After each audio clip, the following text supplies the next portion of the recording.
فلا أقسم بمواقع النجوم وإنه لقسم لو تعلمون عظيم إنه لقرآن كريم في كتاب مكنون لا يمسه إلا المطهرون تنزيل من رب العالمين.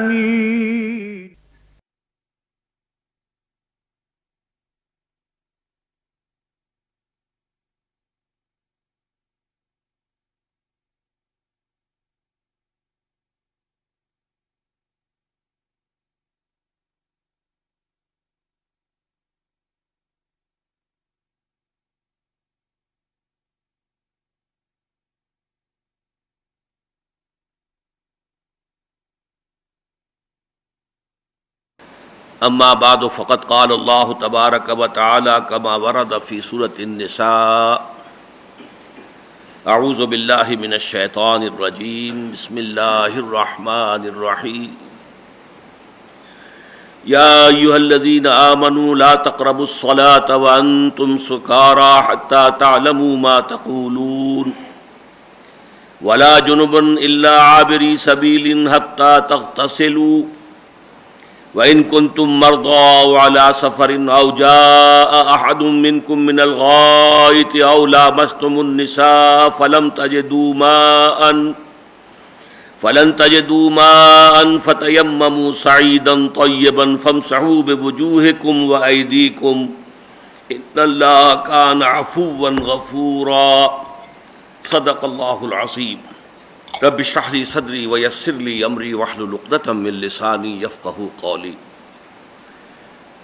اللهم ربنا الہمنا رشدنا واعذنا من شرور انفسنا اللهم ارنا الحق حقا وارزقنا اتباعه وارنا الباطل باطلا وارزقنا اجتنابه اللهم وفقنا لما تحب وترضى وتقبل منا فإنك خير المتقبلين آمین یا رب العالمین۔ شہادت حق یا شہادت علی الناس پچھلا مکمل درس اسی موضوع پر تھا، اس کے باوجود بعد میں احساس ہوا کہ ایک اہم مسئلہ بیان ہونے سے رہ گیا۔ یہ تو میں نے واضح کر دیا تھا کہ پورے قرآن حکیم میں اللہ کی راہ میں قتل ہو جانے کے لیے لفظ شہادت کا استعمال نہیں ہے، سوائے ایک مقام کے جہاں امکان ہے وہاں بھی قطعی نہیں۔ تو پھر سوال پیدا ہوتا ہے کہ یہ لفظ اس مفہوم میں کیوں مستعمل ہوا؟ اس کا جواب رہ گیا تھا۔ ہم نے دیکھا کہ یہ شہادت در حقیقت جو ہے یہ کار نبوت و رسالت کے لیے دین کی ایک بنیادی اصطلاح ہے۔ نبی جب بھی آئے، رسول جب بھی آئے، پہلے انہوں نے گواہی دی کہ میں گواہی دیتا ہوں کہ اللہ کے سوا کوئی معبود نہیں اور میں اللہ کا رسول ہوں۔ جس شخص نے ان کے ساتھ گواہی دی کہ ہم بھی گواہی دیتے ہیں کہ اللہ کے سوا کوئی معبود نہیں اور آپ اللہ کے رسول ہیں، وہ دائرہ اسلام و ایمان میں داخل ہو گیا۔ گواہی جو اس نے زبان سے دی ہے اسے اپنے عمل سے دینی ہے، اس کے ہر عمل سے یہ ثابت ہو کہ یہ واقعتاً اللہ کو اپنا معبود مانتا ہے اور اللہ کے رسول محمد صلی اللہ علیہ وسلم کا پیروکار ہے۔ تو قولی شہادت کے بعد عملی شہادت ہو گئی، اور یہ معاملہ جو ہے نبی اکرم صلی اللہ علیہ وسلم پر آ کر اس طرح تکمیل کو پہنچا کہ چونکہ دین کی حیثیت سے، ایک نظام زندگی کی حیثیت سے اسلام کی تکمیل ہوئی محمد پر صلی اللہ علیہ وسلم، لہذا اب شہادت کا عملی تقاضا یہ بھی ہوا کہ اس دین کا ایک عملی نمونہ پیش کر دیا جائے دنیا کے سامنے، اسے قائم کر کے دکھا دیا جائے کہ یہ خیالی جنت نہیں ہے، یہ کوئی یوٹوپیا نہیں ہے، بلکہ یہ ایک واقعی بات ہے، قابل عمل ہے۔ یہ ہے شہادت کا عمل۔ ہر نبی اس کی کوشش کرتے رہے، ہر رسول نے اس کی کوشش کی۔ ان کے امتیوں میں سے جنہوں نے اس کام میں ان کا ساتھ دیا، وہ بھی یہی کام کرتے رہے، شہادت قولی، شہادت عملی، شہادت انفرادی، شہادت اجتماعی کے لیے جد و جہد اور کوشش۔ اب ظاہر بات ہے کہ یہ لوگ زندہ بھی ہیں تو شہید ہیں، وہ تو گواہ ہیں اللہ کے حق میں گواہی دے رہے ہیں۔ عیسائیوں کا ایک فرقہ ہے جس نے کہ اس تصور کو برقرار رکھا ہے، کم سے کم نام کی حد تک، یہوواز وٹنسز، یہووا وہ اللہ کے لیے لفظ استعمال کرتے ہیں، یہوواز وٹنسز، یہووا کے گواہ، ہم گواہی دیتے ہیں اللہ کی، سب سے بڑے گواہ تو ہم ہیں، نشہد ان لا الہ الا اللہ وحدہ لا شریک لہ ونشہد ان محمدا عبدہ ورسولہ صلی اللہ علیہ وسلم۔ اس اعتبار سے وہ زندہ بھی شہید ہیں، البتہ اگر وہ اس عمل میں اپنی جان دے دیں تو گویا کہ شہید کے خطاب کے بتمام و کمال حقدار اور مستحق ہو جاتے ہیں۔ یہ منطقی ربط ہے، ورنہ جیسا کہ آپ کو معلوم ہے شہادت کے لیے قرآن مجید حضور کی احادیث میں آیا، ایک بندہ مومن جو یہ گواہی دے رہا ہے، شہید تو وہ ہے، ہر نبی شہید ہے، ہر رسول شہید ہے، حالانکہ شہید جو ہے اس معنی میں رسول اللہ تعالیٰ کی راہ میں قتل ہو ہی نہیں سکتا، مقتول فی سبیل اللہ ہونے کا امکان ہی نہیں ہے، ورنہ حضور کی اتنی بڑی خواہش، لَوَدِدتُّ أَنْ أُقْتَلَ فِي سَبِيلِ اللَّهِ ثُمَّ أُحْيَا ثُمَّ أُقْتَلَ ثُمَّ أُحْيَا ثُمَّ أُقْتَلَ ثُمَّ أُحْيَا ثُمَّ أُقْتَلَ۔ اللہ تعالیٰ اتنی بڑی خواہش کو رد کر دیتا نہیں، اس کا قانون ہے، رسول مغلوب نہیں ہو سکتا، مقتول ہونا تو بہت دور کی بات ہے، بہت دور کی بات ہے، نبی مقتول ہو سکتے ہیں، لیکن یہ کہ ان کو لیے بھی لفظ شہید ہے، تمام رسول شہید ہیں۔ تو اسی طریقے سے تمام مسلمان جو یہ کام کر رہے ہوں وہ شہید ہیں، یہ نہیں کہ ہر مسلمان شہید ہے، لیکن جو ان مسلمان یہ شہادت اپنی زبان سے دے، اپنے قول سے دے، اپنے عمل سے دے، انفرادی طور پر دے اور اجتماعی شہادت کی جد و جہد میں لگا ہوا ہو، وہ زندہ بھی ہے تو شہید ہے، وہ اگر حادثاتی موت میں ہلاک ہو جاتا ہے تو شہید ہے۔ حضور نے فرمایا پیٹ کی بیماری سے جو فوت ہو گیا وہ شہید ہے، جو کہیں ڈوب کر شہید ہو گیا مر گیا وہ شہید ہے، جو کہیں آگ میں جل کر فوت ہو گیا شہید ہے، جو اپنے مال کی حفاظت کرتے ہوئے مارا گیا شہید ہے۔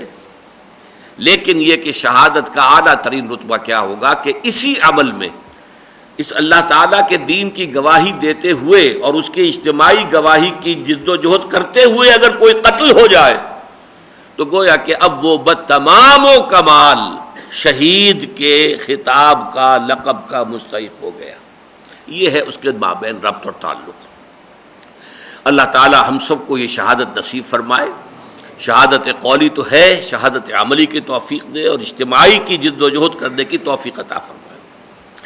اب ہمیں آگے چلنا ہے تو صرف تمہیداً دوبارہ نوٹ کر لیجئے، قرآن حکیم میں پہلی دو جو مدنی صورتیں ہیں، سورہ بقرہ، سورہ آل عمران، ان دونوں میں جو اقدار مشترک ہیں، مثلاً دونوں کا آغاز الف لام میم سے ہوتا ہے، دونوں کے اختتام پر بڑی عظیم دعائیں ہیں، پھر دونوں نصفین میں منقسم ہیں، نصف اول نصف ثانی، نصف اول نصف ثانی، ورٹیکل ڈویژن ہے، دونوں کے نصف اول پھر ورٹیکلی تین تین حصوں میں سب ڈیوائیڈڈ ہیں۔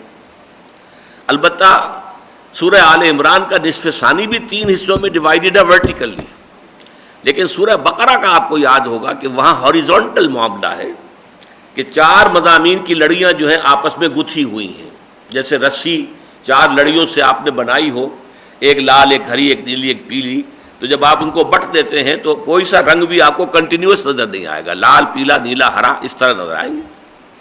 تو چار مضامین تھے۔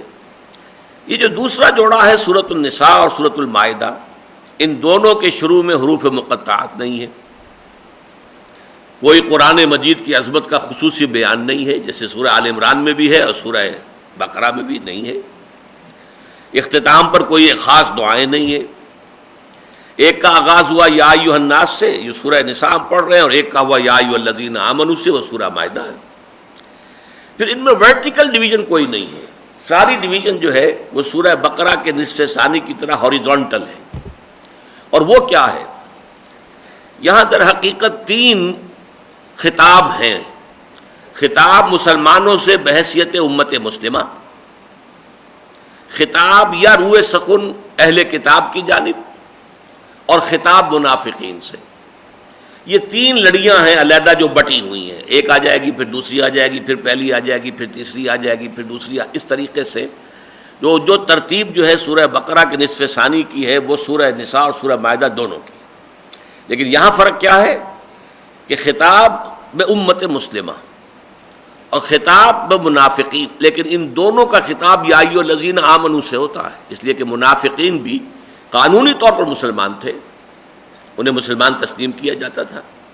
ان کے مرنے پر حضور نے عبداللہ ابن ابی جیسے رئیس المنافقین کی بھی نماز جنازہ پڑھا دی. لہذا قانوناً جو ہے وہاں یا ایھا الذین نافقوا کہیں نہیں آیا، یا ایھا المنافقون کہیں نہیں آیا، یا ایھا الذین آمنوا سے خطاب ہوگا اہل ایمان کو بھی منافقین کو بھی. یہ تو پھر آپ کو سبجیکٹ میٹر بتا دیتا ہے کہ یہاں اصل میں روح سخن کس کی طرف ہے، خطاب کس سے ہو رہا ہے. اور تیسرا خطاب جو ہے وہ یہود اور نصارہ کی طرف. تو اس سورہ نساء میں ہم نے اب تک جو پڑھی ہیں 42 آیات، ان میں سارا خطاب امت مسلمہ سے بحیثیت امت مسلمہ تھا، اور آج کی جو پہلی آیت میں نے ابھی تلاوت کی ہے وہ بھی اس میں شامل ہے. 43 آیات جو ہیں شروع میں یہ امت مسلمہ بحیثیت امت مسلمہ بحیثیت مسلمان. اس کے بعد 14 آیات میں جو آج ہی ہم انشاءاللہ پڑھ لیں گے پوری، اس میں اہل کتاب کی طرف روح سخن ہے، ذرا سا خطاب بھی ہے. اس میں اگرچہ آیات 14 ہیں لیکن زیادہ بات کوئی نئی نہیں ہے، اس لیے کہ یہ باتیں ریپیٹڈ آ چکی ہیں سورہ بقرہ میں، سورہ آل عمران میں، صرف ریفرنس ہے. البتہ یہاں مجھے خیال آیا تھا کہ میں آپ کو بتا دوں کہ یہ جو ریپیٹیشن ہوتی ہے قرآن میں یہ کیوں ہوتی ہے. اصل میں ہم تو دیکھتے نا پورا قرآن ہمارے سامنے موجود ہے. جب قرآن نازل ہو رہا تھا تو یہ شکل تو نہیں تھی. اب ایک سورت 2 سال پہلے نازل ہوئی تھی، کس کس کو یاد ہے؟ اور وہاں تو کوئی نہ پرنٹنگ تھی، نہ کتابیں تھیں، نہ چھاپے تھے، محدود چند صحابہ تھے جو سارا کا سارا یاد کر لیتے تھے، سب کو کہاں یاد. اس اعتبار سے پھر مضامین ریپیٹڈلی آتے تھے. اب جو خطبہ آ رہا ہے اس میں بھی جو مضامین کے ضروری ہیں کہ جن کا حوالہ دینا ضروری ہے، اس سے کیا ہوگا کہ پہلے تفصیل سے بحث ہو چکی ہے، لہذا وہ تازہ ہو جائیں گے. صرف حوالہ دے دینا کافی ہوگا، اشارہ کر دینا کافی ہوگا. یہاں 14 آیات میں آپ دیکھیں گے کہ وہ اشارے ہیں، وہ حوالے ہیں ان چیزوں کے جن کی تفصیل سورہ بقرہ میں، سورہ آل عمران میں آ چکی ہے. لہذا میں نے عرض کیا کہ اس میں ہمیں زیادہ وقت نہیں لگے گا، آج ہماری پروگرس زیادہ ہو جائے گی. یہ جو پہلی آیت ہے یہ ہے ایک فقہی قانونی شریعت سے متعلق. اس میں 2 احکام آئے ہیں، ایک حکم وہ ہے کہ جو عارضی ہے اور ایک حکم وہ ہے جو مستقل ہے. یا ایھا الذین آمنوا لا تقربوا الصلاۃ وانتم سکارى، اہل ایمان نماز کے قریب مت جاؤ جبکہ تم نشے کی حالت میں ہو. حتی تعلموا ما تقولون، جب تک کہ تم پوری طرح سمجھ نہ سکو جو کچھ کہ کہہ رہے ہو. نشے میں ہے انسان تو کیا پتا کہہ کچھ رہا ہے، کہنا کچھ چاہتا ہے، زبان سے کچھ نکل رہا ہے. اس حوالے سے اس سے نماز سے منع کر دیا گیا. یہ گویا کہ دوسرا حکم آیا. سورہ بقرہ میں صرف یہ بتایا گیا تھا کہ یسألونک عن الخمر والمیسر قل فیہما اسم کبیر ومنافع للناس. اے نبی آپ سے یہ شراب اور جوئے کے بارے میں پوچھ رہے ہیں، بتا دیجئے ان دونوں کے اندر گناہ ہے اور کچھ لوگوں کے لیے فائدے بھی ہیں. شراب ٹونک بھی ہے، چستی پیدا کرتی ہے، تھوڑی پی جائے تو اس کے اندر فوائد ہیں، لیکن اسمہما اکبر من نفعہما، ان کا گناہ کا پہلو جو ہے ان کے نفع اور فائدہ اور کے پہلو سے زیادہ ہے. بس اتنا کہہ کے چھوڑ دیا. اب اس کے بعد یہ حکم آ رہا ہے کہ نماز کے قریب مت جاؤ. اس سے کیا اندازہ ہوا؟ نماز سے بڑی شے تو کوئی ہے نہیں. تو جو شے نماز سے محروم کر دے انسان کو، اس سے تو زیادہ خبیث شے اور کون سی ہوگی. اشارے کی حد تک بات آگے آ گئی. اس کے پس منظر میں ایک واقعہ بیان ہوتا ہے کہ ایک دعوت طعام تھی. یہ ترمذی شریف کی روایت ہے. حضرت عبد الرحمن ابن عوف آپ کو معلوم ہے کہ ایک اچھے خوشحال مرفع الحال دولت مند صحابی تھے حضور کے صلی اللہ علیہ وسلم، بہت بڑے تاجر تھے. انہوں نے ایک دعوت طعام منعقد کی، اس میں بہت سے صحابہ آئے. کھانے پینے ہی کے دوران جو اس میں شراب بھی سرو کی گئی، پی گئی. مغرب کی نماز کا وقت ہو گیا، اب کھڑے ہو گئے اور ایک صحابی کو امام بنایا. صحابی نے وہاں پر قل یا ایھا الکافرون اعبد ما تعبدون پڑھ دیا. کہنا تو چاہیے تھا لا اعبد ما تعبدون، اے کافروں میں بندگی نہیں کرتا، پرستش نہیں کرتا ان کی جن کی تم کرتے ہو.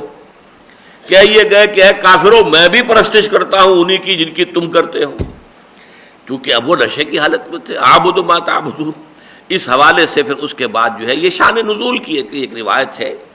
باقی یہ کہ اس کے اندر تسلسل سمجھ لیجئے کہ شراب جو ہے جس طرح گھٹی میں پڑی تھی تو تدریجاً اس کو حرام کیا گیا ہے. اس کا آخری حکم جو ہے وہ سورہ مائدہ میں آئے گا. تو پہلی بات تو یہ ہوئی کہ یا ایھا الذین آمنوا لا تقربوا الصلاۃ وانتم سکارى حتى تعلموا ما تقولون. جیسے شراب کی حالت میں انسان کا ذہن اور شعور متاثر ہو چکا ہوتا ہے، ایسے ہی کچھ خالص حیوانی افعال ایسے ہیں جن سے انسان کی روحانیت متاثر ہو جاتی ہے. وہ کیا ہے؟ تعلق زن و شو ہے، خالص حیوانی کام ہے. ظاہر بات ہے بقائے نسل کے لیے میاں بیوی کی ہم بستری جو ہے وہ اپنی جگہ ہے، قانون فطرت ہے، لیکن اس میں بہیمیت جو ہے وہ حیوانیت کے انسان بہت قریب ہوتا ہے. اسی طرح یہ بول و براز کا معاملہ ہے جن میں گندگی بھی ہے، نجاست کا تصور بھی ہے، پیشاب کا یا ہوا کا خارج ہو جانا، یا آپ کو معلوم ہے پہانا انسان کرتا ہے. ان چیزوں سے انسان کی روحانیت متاثر ہو جاتی ہے.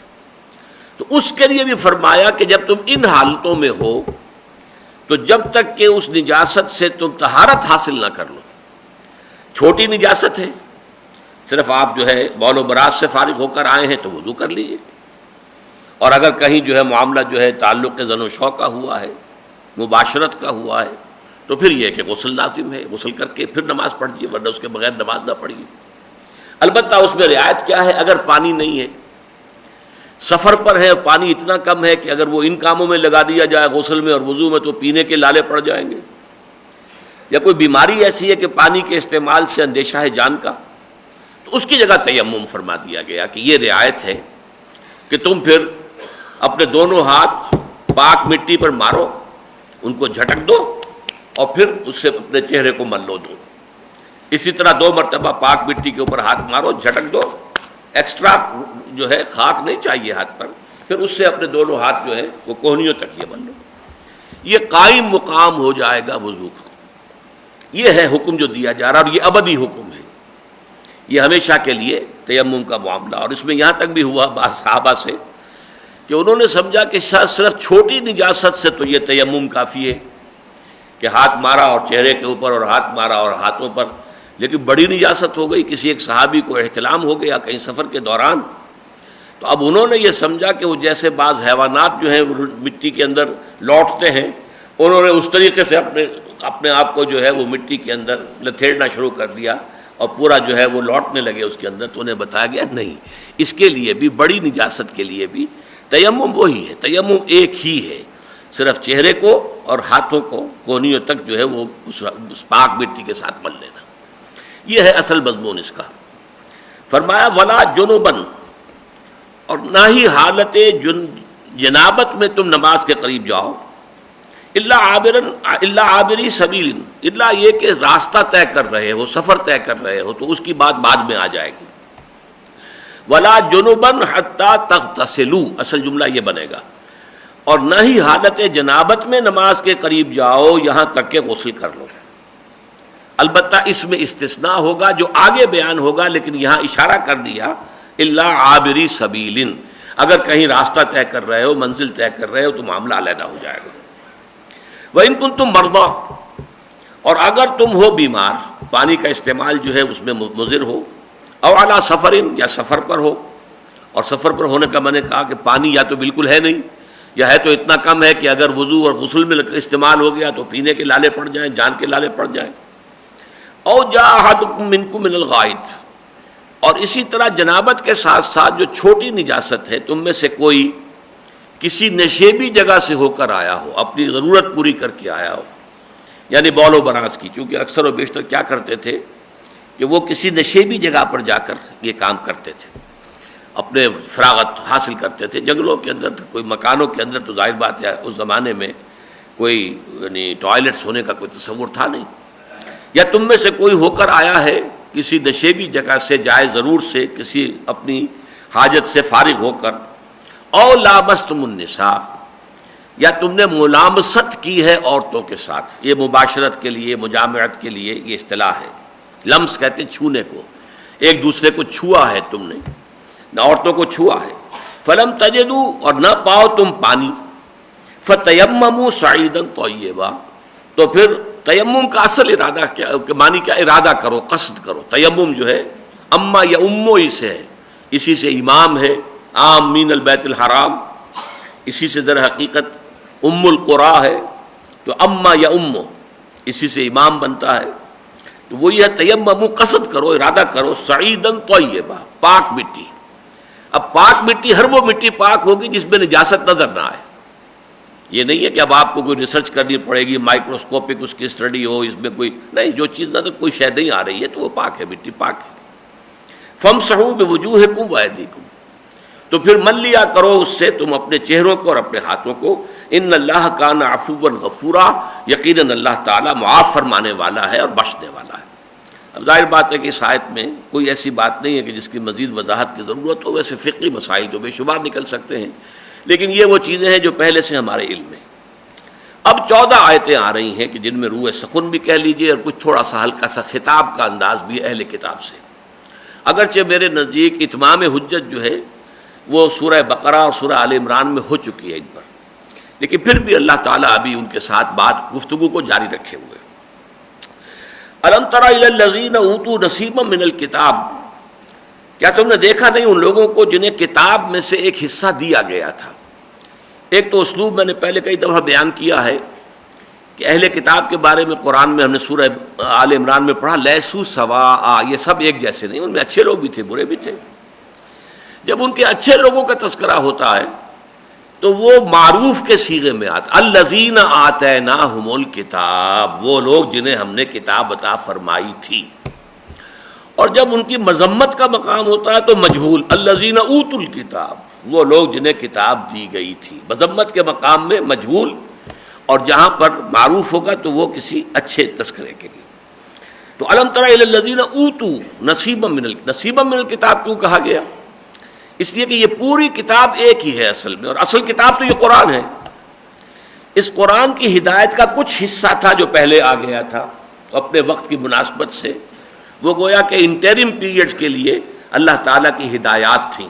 الہدا قرآن حکیم کی شکل میں آنے والا تھا، تو انہیں اس الکتاب میں سے کچھ حصہ ملا تھا جو اپنے زمانے اور ان کے حالات اور ان کی جو بھی صورتحال تھی اس کے ساتھ مناسبت رکھنے والا تھا. الم تر الی الذین اوتوا نصیبا من الکتاب یشترون الضلالۃ، وہ خرید رہے ہیں گمراہی کو. خریدنا یعنی ترجیح دینا، پسند کرنا، ہدایت کو اپنے ہاتھ سے دے کر، جبکہ ہدایت کا نصف النہار پر سورج چمک رہا ہے. ان کے اپنے شہر مدینے میں رسالت محمدی کا سورج جو ہے وہ نصف النہار پر چمک رہا ہے، لیکن انہوں نے پھر بھی ضلالت کو پسند کیا، خرید لی ہے گمراہی. وَيُرِيدُونَ أَن تَضِلُّوا السَّبِيلَ، اور وہ چاہتے ہیں کہ تمہیں بھی گمراہ کر دے، راستے سے ہٹا دے، سیدھے راستے سے تم بھی اے مسلمانوں بھٹک جاؤ، گمراہ ہو جاؤ. ان کی ساری کوششیں جو ہیں وہ اسی کے لیے. وَاللَّهُ أَعْلَمُ بِأَعْدَائِكُمْ، اب اس میں تسلی کا پہلو ہے. اے مسلمانوں، اللہ تمہارے دشمنوں سے خوب واقف ہے، یعنی پرواہ نہ کرو، ان کی چالوں سے وہ واقف ہے. انہم یکیدون کیدا واکید کیدا، وہ اپنی سی چالیں چل رہے ہیں تو ہم اپنی سی منصوبہ بندی کر رہے ہیں. تو ڈرو نہیں. لن یضروکم الا اذى، سورہ آل عمران میں ہم پڑھ چکے ہیں.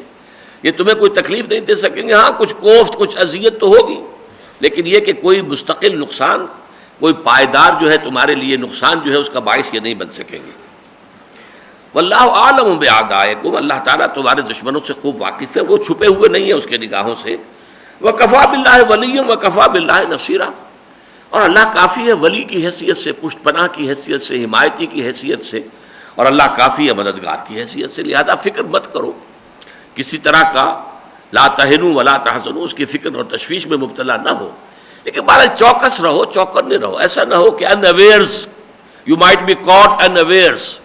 آدمی ہوتا ہے کسی وقت ان گارڈڈ مومنٹ میں ہے اور کسی نے آ کر جو ہے کوئی بات آپ کے ذہن میں ڈال دی اور آپ اس کا شعور اس وقت نہیں ہوا کہ یہ کیا بکواس کر گیا ہے، اور لیکن آپ کے دل پر کچھ اثر جو ہے اس کا پڑ گیا. تو اس لیے چوکس چوکنے ضرور رہو. بڑی پیاری بات کہی حضرت مسیح علیہ السلام نے، تم سانپ کے مانند چوکنے لیکن فاختہ کے مانند بے ضرر بنو. اپنے حوارین کو جو ہدایات دی، فاختہ بیچاری کتنی بے ضرر، تو بنو فاختہ، کسی کو نقصان نہ پہنچاؤ، لیکن سانپ کی طرح چوکنے رہو جیسے سانپ چوکنا ہوتا ہے کہ تمہیں کوئی نقصان نہ پہنچا سکے. مٹی کے مادو نہ بن جاؤ. یہ نہ ہو جائے کہ لوگ جو ہے وہ تمہیں جس طرح چاہیں ایکسپلائٹ کر جائیں، جس طرح چاہیں نقصان پہنچائیں. تو اپنے تحفظ میں چوکس رہنا، چوکنے رہنا ضروری ہے. من الذین ہادوا یحرفون الکلم عن مواضعہ، ان یہودیوں میں سے بہت سے ایسے ہیں کہ جو کلام کو اس کے معین ہو جانے کے بعد، ٹھکانہ معین ہو جانے کے بعد اس میں تحریف کرتے ہیں، الٹ پلٹ کر دیتے ہیں، جگہ سے ہٹا دیتے ہیں۔ آپ کو معلوم ہے محض پنکچویشن سے کتنا فرق پڑتا ہے۔ روکو مت جانے دو، روکو مت جانے دو، الفاظ وہی تین ہیں، روکو مت جانے دو 4 الفاظ، روکو مت جانے دو اس کا مطلب کچھ اور ہو گیا، روکو مت جانے دو اس کا مطلب برعکس ہو گیا۔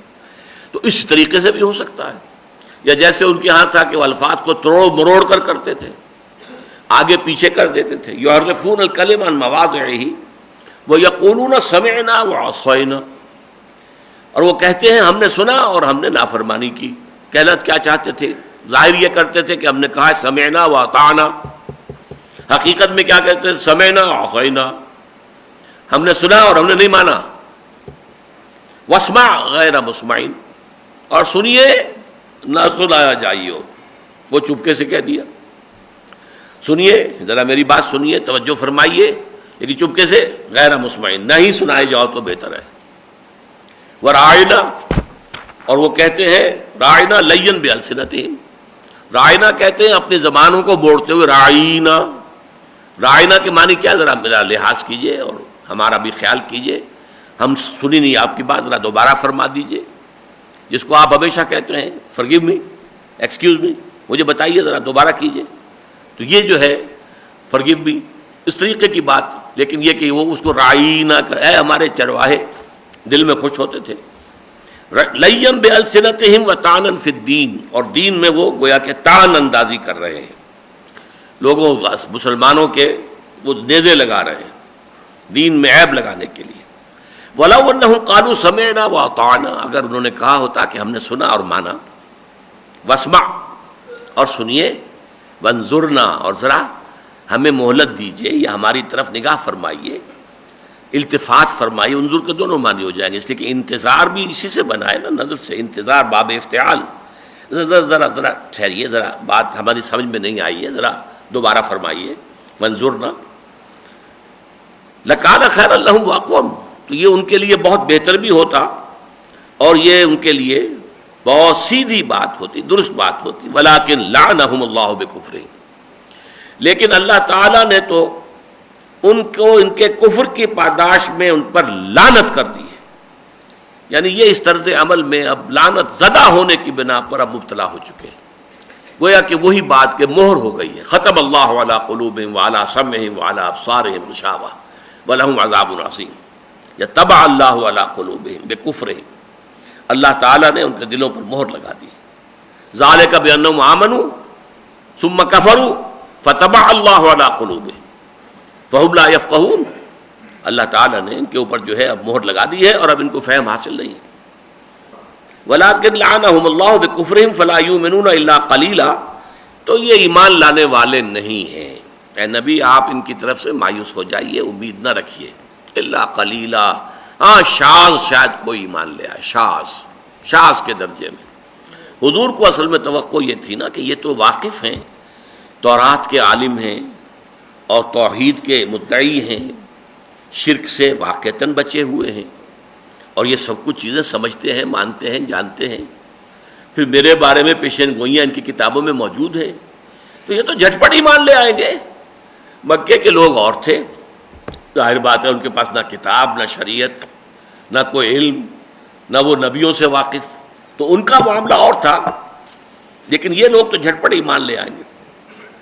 لیکن آپ دیکھ رہے ہیں سورہ بقرہ ہی سے حضور کی اس امید کو اللہ تعالیٰ نے بار بار کہا، لن ترضی عنک الیہود ولا النصارى حتی تتبع ملتہم، یہ سورہ بقرہ میں آگے کیا ہے۔ اے نبی آپ سے نہ یہودی جو ہے راضی ہوں گے نہ نصارہ، جب تک کہ آپ ان کی پیروی نہ کریں۔ مسئلہ تو یہ ہے، چودراہٹ کا مسئلہ ہے، چودراہٹ کیسے چھوڑ دیں؟ آپ کو مان لے تو چودراہٹ گئی۔ ان کا منصب، وہ دین کے بہت بڑے جو ہیں وہ پیشوا ہیں، ان کے ہاتھ چومے جاتے ہیں، ان سے لوگ آ کے فتوے مانگتے ہیں، ان کی عزتیں کرتے ہیں، ان کی جوتیاں سیدھی کرتے ہیں، ان کو نذرانے پیش کرتے ہیں، سب سارا چیزیں کیسے لوز کر دیں گے وہ؟ لن ترضی عنک الیہود ولا النصارى حتی تتبع ملتہم، تو وہی فرمایا فلا یؤمنون الا قلیلا، یہ نہیں ایمان لائیں گے مگر شاذ۔ یا ایھا الذین اوتوا الکتاب، اور دیکھیے یہاں بھی اوتوا الکتاب کہا گیا، الذین آتیناھم الکتاب نہیں کہا گیا۔ اے وہ لوگوں جنہیں کتاب دی گئی تھی، آمنوا بما نزلنا مصدقا لما معکم، ایمان لے آؤ، تسلیم کر لو، تصدیق کرو اس کی جو ہم نے نازل کی ہے، تصدیق کرتے ہوئے اس شے کی جو تمہارے ساتھ موجود ہے۔ یہ تورات کی بھی تصدیق کرتی ہے کہ وہ اللہ کی کتاب تھی، یہ انجیل کی بھی تصدیق کرتی ہے، اور یہ کہ خود یہ کتاب جو ہے گویا کہ ان پیشین گوئیوں کی مصداق بن کر آئی ہے کہ جو تورات اور انجیل میں موجود تھی۔ من قبل ان نطمس وجوہا، اب یہ بڑا سخت انداز آ رہا ہے، اس سے پہلے کہ ہم تمہارے چہروں کو مٹا دیں۔ اب چہروں پر آپ کو معلوم ہے یہ ناک ہے، یہ منہ ہے، یہ آنکھیں ہیں، یہ نقش و نگار ہیں، کوئی ایسا ہاتھ لگے کہ یہ سب برابر ہو جائے، اسپاٹ، نہ آنکھ رہے، نہ ناک رہے، نہ منہ رہے، یہ ہے نطمسا، جیسے کہ کسی چیز کو مٹا دیا جائے۔ آپ نے بلیک بورڈ کے اوپر کوئی تصویر بنائی ہوئی تھی، اس کو مٹا دیا، نطمسا۔ ان نطمس وجوہا نردها علی ادبارها، اور پھر انہیں اپنی پیٹھوں کے بل پر موڑ دیں، چہرہ پیچھے کر دیں، قبر کی طرف کر دیں۔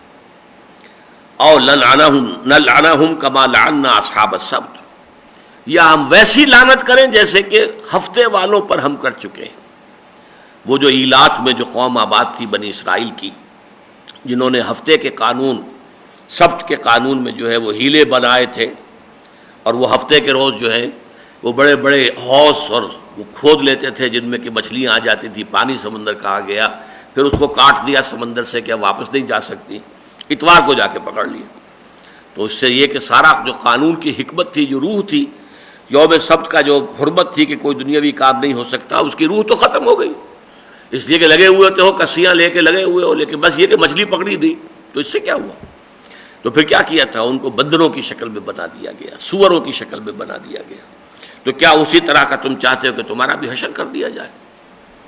یا ایھا الذین اوتوا الکتاب آمنوا بما نزلنا مصدقا لما معکم من قبل ان نطمس وجوہا فنردها علی ادبارها اور نلعنہم کما لعنا اصحاب السبت وکان امر اللہ مفعولا، اور دیکھو جان لو اللہ تعالیٰ کا معاملہ تو یہ ہے کہ ہر شے جو ہے، جو اس کا ارادہ ہے، امر ہے، اس کا فیصلہ ہے، اس کی تدبیر ہے، وہ ہو کر رہنی ہے، پوری ہوگی۔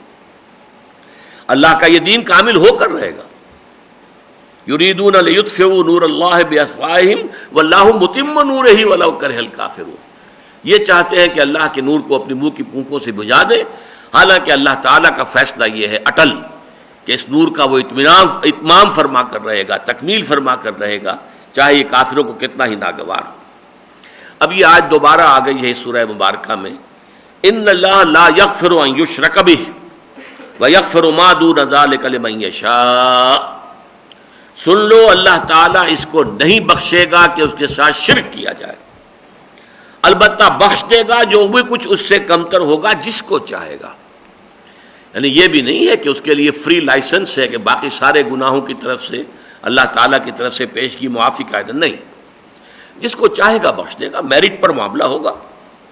جیسے کہ آپ کو معلوم ہے مقدمات میں بھی اگر کہیں قتل کا مقدمہ ہے اور قاتل ثابت ہو چکا ہے کہ یہ قاتل ہے، اور اس کی عدالت عظمیٰ جو ہے اس سے بھی اس کی اپیل خارج ہو گئی، تو پھر ایک ہوتی ہے ہمارے ہاں، اگرچہ اسلام میں اس کی گنجائش نہیں ہے، کہ ہیڈ آف دی اسٹیٹ جو ہے پھر مرسی اپیل پر غور کرتا ہے، لیکن اس میں بھی فیکٹس کو دیکھا جاتا ہے، یہ نہیں ہے کہ بالکل نہ ہو سرے سے، کہ کہیں کوئی لوپ ہول ہے، کہیں کوئی گنجائش ہے، تو بات میرٹ کی ہوتی ہے۔ تو اللہ تعالیٰ بخش دے گا، اس کا ارادہ اس نے ظاہر کر دیا ہے کہ اس سے کمتر جو ہے اس کی امید ہے کہ وہ بخش دے گا، لیکن وہ بھی میرٹ پر ہوگا، یہ نہیں ہے کہ کھلا لائسنس، البتہ شرک کو کبھی نہیں بخشے گا۔ وَمَن يُشْرِكْ بِاللَّهِ فَقَدِ افْتَرَىٰ اِثْمًا مُبِينًا عَظِيمًا، اور جو اللہ تعالیٰ کے ساتھ شرک کرے اس نے تو بہت بڑا طوفان گھڑا ہے، بہت بڑا گناہ کی بات گھڑ لی ہے۔ یعنی یہ ایک تو ہوتا ہے گناہ کرنا، ایک گھڑ لینا ہے۔ اللہ کے لیے اگر تم نے مد مقابل ٹھہرا دیے ہیں، اللہ کے نائبین ٹھہرا دیے ہیں، اللہ کے کفو بنا دیے ہیں، اللہ کے بیٹے بیٹیاں بنا دیے، گھڑی ہوئی چیز ہے تمہاری، یہ افتراء ہے، یہ سب جھوٹ ہے جو تم نے گھڑ لیا ہے، جس کی کہ قطعاً کوئی حقیقت سرے سے ہے ہی نہیں۔ فقد افترا اسما عظیما۔ اب یہاں یہ نوٹ کیجئے گا کہ اصل میں جہاں تک بڑا شرک ہے یہود اس سے بالعموم جو ہے وہ بری رہے ہیں۔ ایک دور میں صرف ان کی ایک جماعت نے حضرت عزیر علیہ السلام کو اللہ کا بیٹا قرار دیا، کیونکہ حضرت عزیر علیہ السلام کے ذریعے ہی سے ان کی نشأت ثانیہ ہوئی۔ جب یہ تباہی سے دوچار ہو چکے تھے، نبوکدنضر نے ان کو بری طریقے سے جو ہے پامال کیا تھا، 6 لاکھ قتل کیے تھے، اور 6 لاکھ کو لے گیا تھا کیپٹیو بنا کر، اسیر بنا کر۔ اسارت بابل، دی کیپٹیوٹی آف بیبیلونیا، یہ ان کی تاریخ کا ایک عجیب واقعہ ہے۔ اس کے بعد ان میں نشأت ثانیہ جو ہوئی، حضرت عزیر علیہ السلام نے ان کے اندر جو ہے توبہ کا سور پھونکا، توبہ کرو، اللہ کی جناب میں رجوع کرو، پلٹو اللہ کی طرف۔ پھر ان کے اندر جو ہے دین اور ایمان میں دوبارہ کچھ بڑا شرک، اس سے بحیثیت مجموعی یہودی جو ہیں وہ بری رہے۔ البتہ عمل کے اندر سفلی اعمال، جادو، ٹونے ٹوٹکے، یہ ان کے ہاں حضرت سلیمان علیہ السلام کے زمانے سے بہت عام ہو گئے تھے۔ سورہ بقرہ میں اس کا ذکر موجود ہے، وَاتَّبَعُوا مَا تَتْلُو الشَّيَاطِينُ عَلَىٰ مُلْكِ سُلَيْمَانَ وَمَا كَفَرَ سُلَيْمَانُ وَلَٰكِنَّ الشَّيَاطِينَ كَفَرُوا، تفصیل سے وہاں بحث آئی ہے۔ تو یہاں چونکہ اسی قسم کی چیزوں کا تذکرہ ہو رہا ہے، لہذا اس آیت کو لے آئے کہ شرک صرف عقیدے کا نہیں ہوتا، شرک عمل کا بھی ہوتا ہے۔ لہذا اس اعتبار سے غور کر لو کہ تمہارے اندر وہ جو عملی شرک ہے وہ آ چکا ہے۔ عملی شرک تو نفس پرستی بھی ہے۔ اگر آپ نے نفس کی خواہش کے مقابلے میں اللہ کے حکم کو پیچھے پھینک دیا تو آپ نے نفس کو اپنا خدا بنا لیا۔ عقیدہ تو نہیں ہے، لیکن آپ نے اپنے نفس کو جو ہے اپنا خدا بنا لیا۔ فرأیت من اتخذ الہہ ہواہ، کیا تم نے دیکھا اس شخص کو جس نے اپنی خواہش نفس کو اپنا معبود بنا لیا؟ اس موضوع پر میرے 6 گھنٹے کے، یہ کوئی کم سے کم میرا خیال ہے 30 سال پرانے کیسٹ ہیں، 30 سال۔ وہ جو بھی سننا چاہیں سنیں ضرور، معلوم ہو کہ شرک کی کیا کیا قسمیں ہیں۔ بہرحال اس وقت ظاہر بات ہے کہ اس سے زیادہ تفصیل میں جانے کا موقع نہیں ہے۔ ان اللہ لا یغفر ان یشرک بہ ویغفر ما دون ذلک لمن یشاء ومن یشرک باللہ فقد افترى اثما عظیما۔ الم تر الی الذین یزکون انفسهم، کیا تم نے دیکھا نہیں ہے مسلمانوں ان لوگوں کو جو اپنے آپ کو بہت سمجھتے ہیں پاک باز؟ یہ جو بہت زیادہ اپنے آپ کو پاک باز سمجھتے ہیں یا سمجھاتے ہیں یا ظاہر کرتے ہیں، ان کی دال میں ہمیشہ کچھ کالا ہوتا ہے۔ عام طور پر انسان جو ہے اگر اس کے اندر نیکی ہو، تقویٰ ہو، خیر ہو، تو اس میں تواضع پیدا ہوتی ہے، اس میں یہ کہ خاکساری پیدا ہوتی ہے۔ یہ نہیں ہوتا کہ اس کے اندر گھمنڈ اور اپنے تزکیے کا اور اپنے اخلاق عالیہ کا اور اپنے روحانی مقامات کا وہ تذکرہ کرتا پھرے۔ بل اللہ یزکی من یشاء، حقیقت میں تو اللہ تعالیٰ ہی تزکیہ کرتا ہے جس کا چاہتا ہے۔ اللہ تعالیٰ جس کو چاہے پاک کر دے۔ اپنے آپ جو ہے خود ساختہ مربع اور مزکا ہو جائے کوئی تو اس سے کچھ نہیں بنتا۔ ولا یظلمون فتیلا، اور ان پر ظلم نہیں کیا جائے گا دھاگے کے برابر بھی۔ ظاہر بات ہے انہیں ان کے اپنے اعمال ملیں گے۔ یا ایھا الذین کفروا لا تعتذروا اليوم انما تجزون ما کنتم تعملون، اے کفر کرنے والو اب معذرتیں نہ بناؤ، تمہیں تو وہی کچھ مل رہا ہے جو تم کر کے لائے ہو، ہم نے اپنی طرف سے کوئی شے تمہارے اوپر نہیں ڈالی۔ یا نوٹ کیجئے فتیلہ کسے کہتے ہیں عربی زبان میں؟ ظاہر بات ہے ہر زبان جو ہے وہ اپنے مشاہدات جو ہیں ان لوگوں کے اس پر بنتی ہے۔ اب دیکھیں کھجور جو ہے عربوں کی زندگی کی یوں سمجھیے بڑی مرکزی شے تھی کھجور۔ کھجور کو جب آپ کھولتے ہیں تو اس کے اندر جو گٹھلی ہے اس کے اوپر ایک جھلی ہوتی ہے، اسے قطمیر کہتے ہیں۔ کتنی باریک سی بے جان سی، تو حقیر شے کا ذکر کرنا ہو تو قطمیر، کہ اس جھلی برابر بھی اللہ کسی پر ظلم نہیں کرتا۔ پھر یہ کہ اس کھجور کی بھی ناف سی ہوتی ہے کہ اس کے ساتھ ایک لگا ہوا ہوتا ہے چھوٹا سا دھاگا، جیسے کہ بچہ پیدا ہوتا ہے تو ناف اس کی جو ہوتی وہ ہے فتیلہ، کہ اتنا بھی اللہ تعالیٰ کسی کے اوپر ظلم نہیں کرے گا، بلکہ ہر شخص کو اس کے اپنے اعمال جو ہیں وہ ملیں گے۔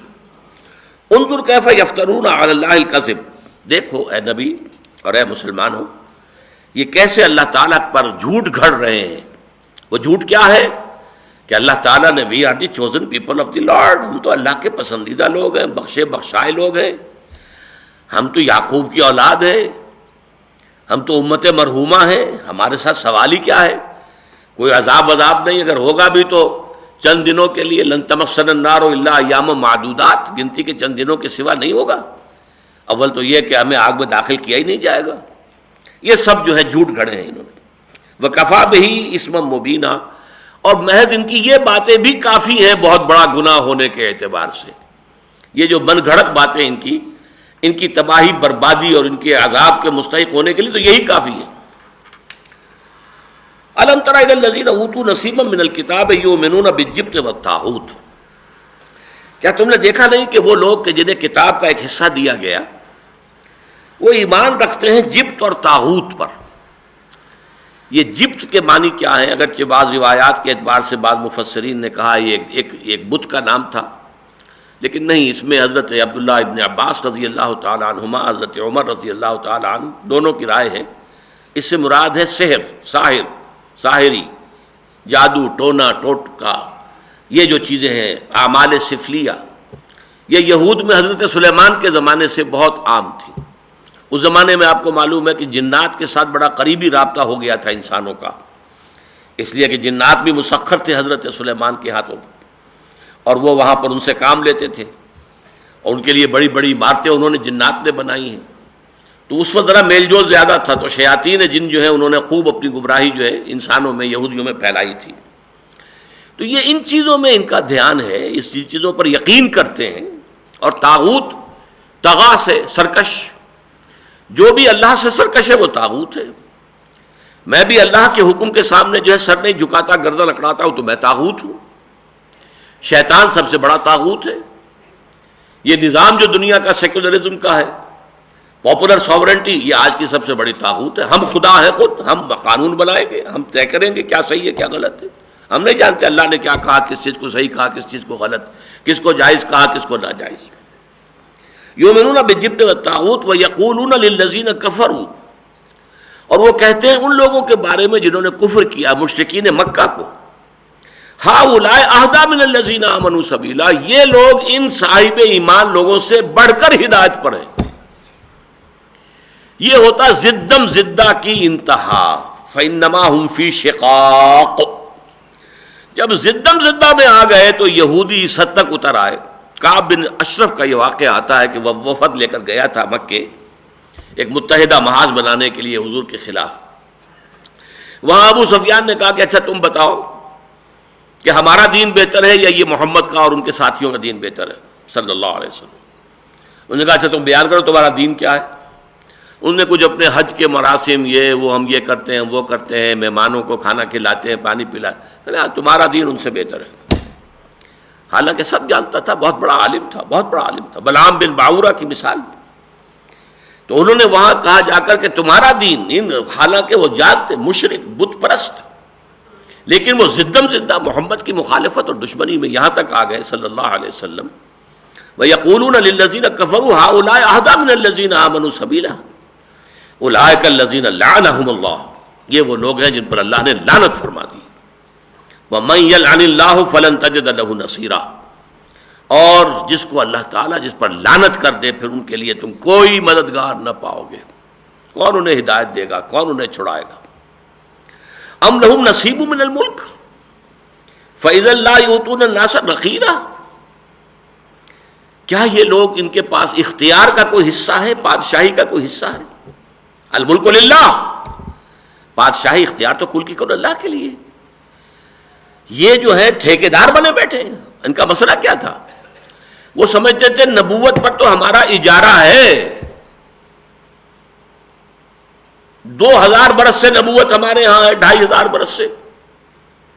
یعقوب نبی تھا ہمارا جد امجد، پھر یوسف نبی تھے، پھر موسیٰ سے لے کر عیسیٰ تک 1400 برس نبوت کا تار ٹوٹا ہی نہیں.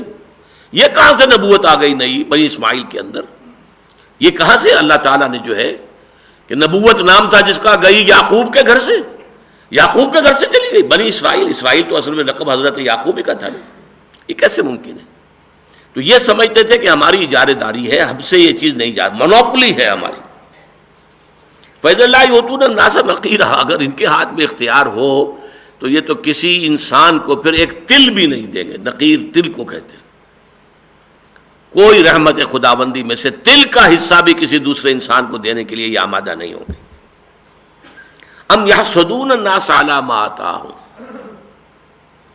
کیا یہ حسد کر رہے ہیں لوگوں سے؟ الناس سے مراد یہاں اہل ایمان، یہ حسد کر رہے ہیں ان لوگوں سے اللہ نے جو کچھ ان کو دیا، قرآن عطا فرمایا، محمد عطا فرمایا صلی اللہ علیہ وسلم، اب یہ حسد کی آگ میں جلے جا رہے ہیں۔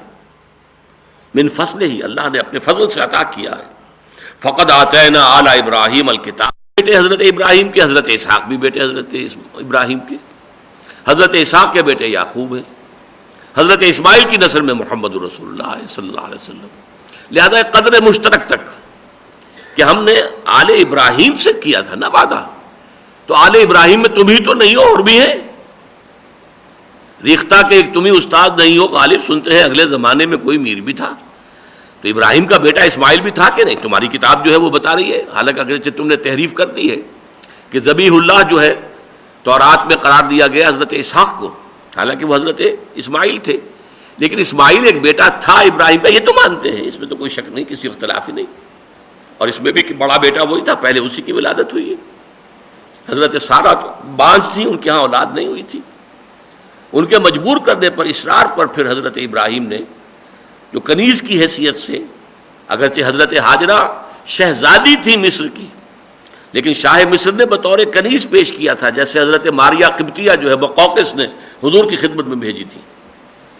لہذا حضرت ابراہیم نے ان سے کوئی تعلق نہیں رکھا تھا اپنا، کبھی کوئی جو ہے ان سے مباشرت نہیں کی تھی، لیکن حضرت سارہ کے اصرار پر، زور دینے پر کہ تمہاری نسل ختم ہو جائے گی، میرے ہاں تو اولاد نہیں ہو رہی ہے، تم یہ جو یہ مصری کنیز ہے تم اس کے ساتھ تعلق قائم کرو تاکہ اللہ تمہیں اولاد دے۔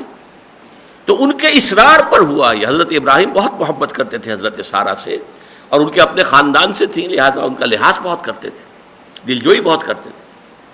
ان کے اصرار پر جو ہے انہوں نے تعلق کیا قائم، اور اس کے بعد اللہ نے حضرت اسماعیل دے دی۔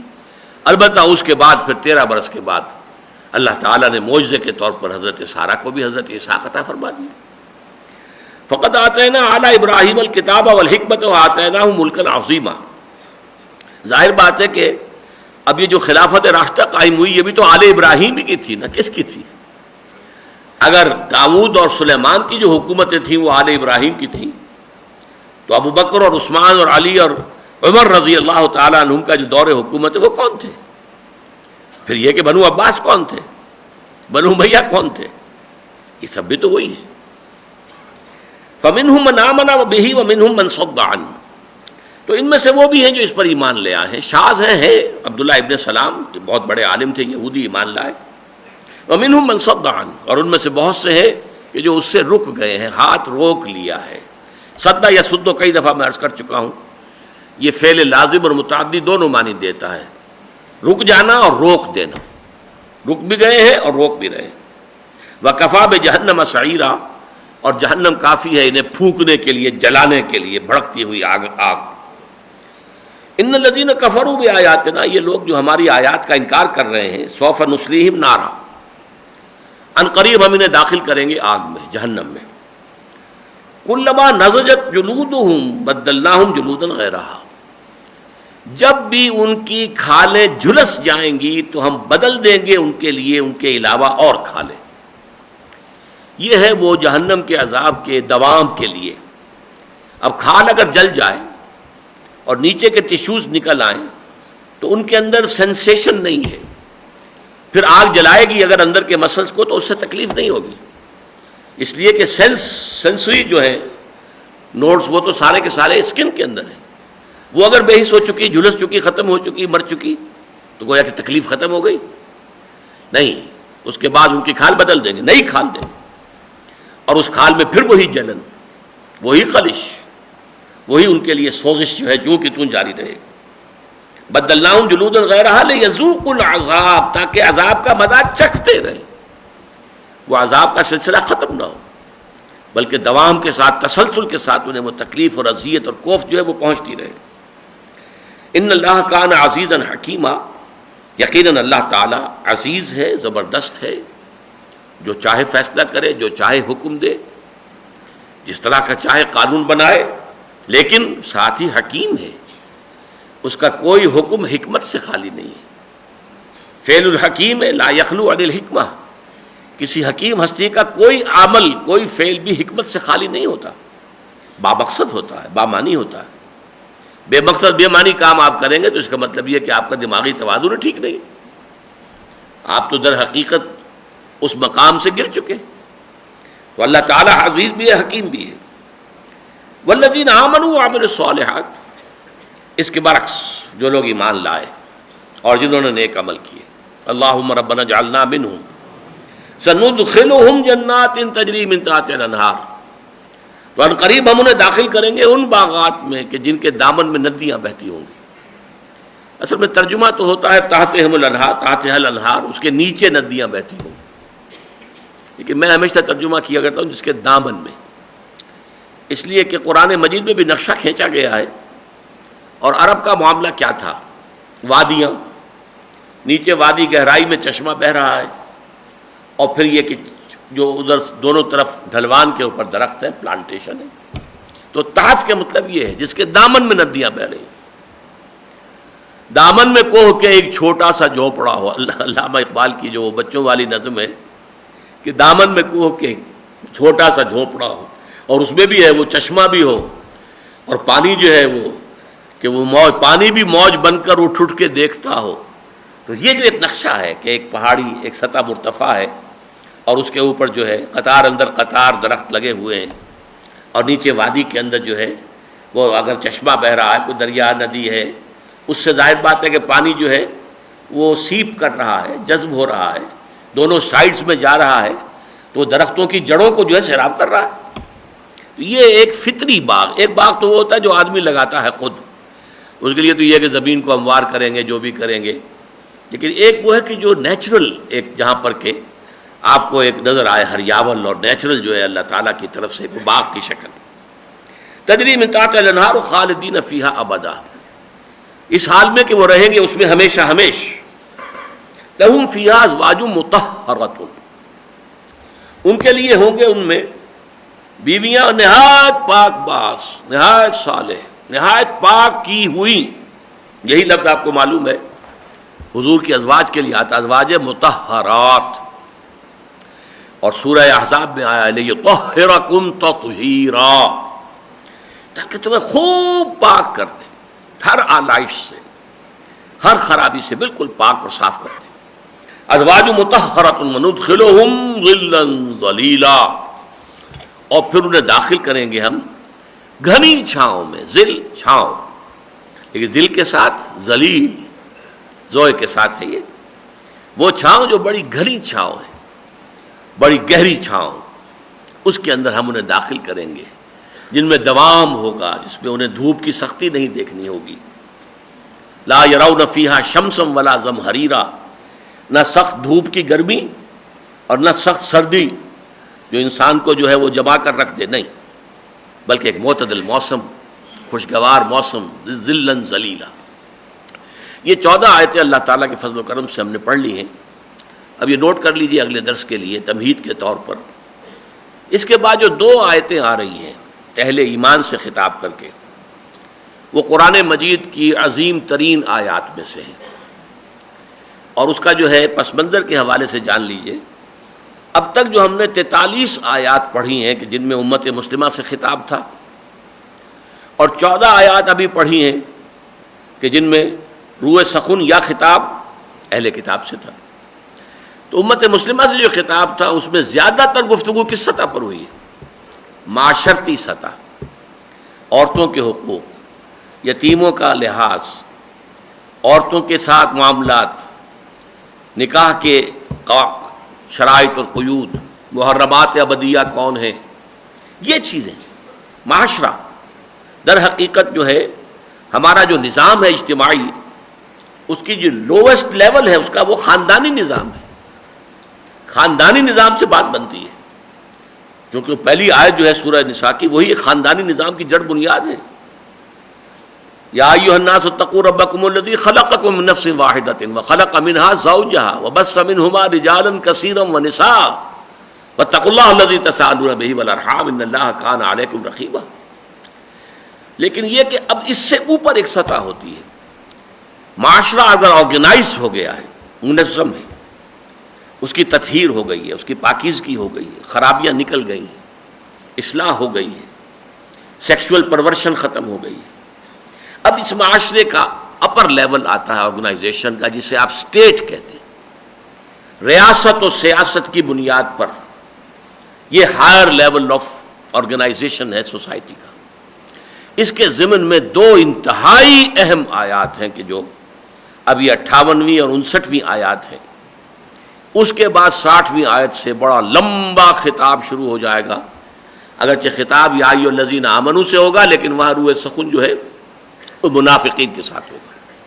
یہ طویل ترین حصہ ہے، تقریباً نصف حصہ اس سورہ مبارکہ کا جو ہے وہ نفاق کے موضوع پر ہوگا، جو ہم پڑھیں گے کہ یہ جو اگلا سبق ہے یہ اس اعتبار سے بہت اہم ہے، بہت اہم ہے کہ مسلمانوں کی اجتماعی زندگی کا جو اپر ٹیئر ہے، ہائیسٹ لیول ہے ریاست اور حکومت کی سطح پر، اس کا کیا قانونی دستوری ڈھانچہ ہے، وہاں کیا لائحہ عمل ہے، اس کے لیے کیا بنیادی اصول دیے گئے ہیں۔ اقول قولی ھذا واستغفر اللہ لی ولکم ولسائر المسلمین والمسلمات